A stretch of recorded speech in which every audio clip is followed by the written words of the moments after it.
Today we're going to learn how to deadhead and prune rhododendrons, Japanese azaleas, and deciduous azaleas. So the difference between a rhododendron and an azalea is that rhododendrons have 10 stamens and azaleas have only 5, but they're both botanically rhododendrons. So the tools for today are hand scissors, a small set of head shears, and also some hand pruners or secateurs. So we're going to start by deadheading the rhododendron. We have a lovely Bessie Howells here. You want to deadhead when all the flowers have faded. So it's quite easy. You want to go in, take the flower truss, and you can see there's a little woody base. All you do is pull up, it breaks cleanly, and that's it. So this is a very sticky job, particularly if you're doing a lot of rhododendrons. So you might want to wear some rubber gloves. So I'm just going to go through and deadhead the rest of this rhodo.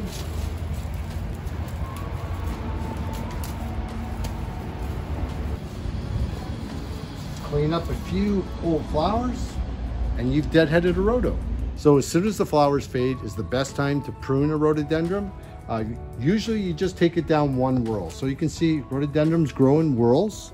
So we want to take it down to the next whorl of leaves. So I'm just going to lightly prune those off. We're looking to get a consistent canopy or crown on this rhodo.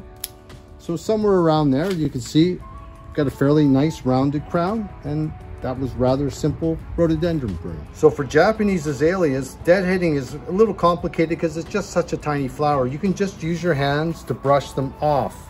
Same goes for pruning. It's almost not hand pruning, it's shearing, because you can see there's the old canopy and here's the new one. If you want to keep them nice and compact, you can just use a pair of very sharp head shears and prune all along. If you have a few stems that are just woody without leaves, like these few here, don't worry.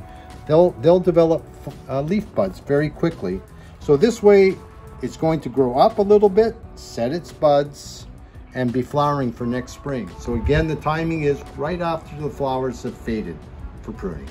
So deciduous azaleas tend to bloom on terminal buds, so deadheading is not too hard. It's much the same as the rhodos. You have a small flower that you just pinch off, and you can see there, we just pinch it off. There was only a couple blooms on this one. Pruning is also simple.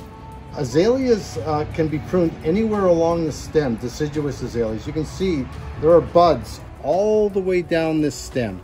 Anywhere you prune, you're going to get a leaf at the end of it. So if you don't want your shrub to be as tall, and deciduous azaleas tend to be more upright, you just prune halfway down. I know it doesn't look right. Partially, or I could even take this down a little bit more.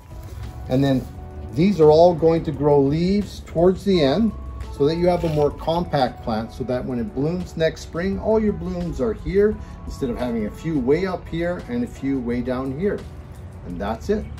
So right after you prune is the best time for your second fertilizing for all rhododendrons, deciduous azaleas, evergreen azaleas, and rhododendrons, because you are actually supporting the new growth and next year's flower buds. So don't forget to fertilize. We recommend Garden Pro 6-12-12 with micronutrients and soil acidifiers. It's important to use a rhododendron fertilizer because that soil acidifier is going to give you a nice dark green plant. So just follow the steps in this tutorial and let us know how your rhododendrons and azaleas look next year.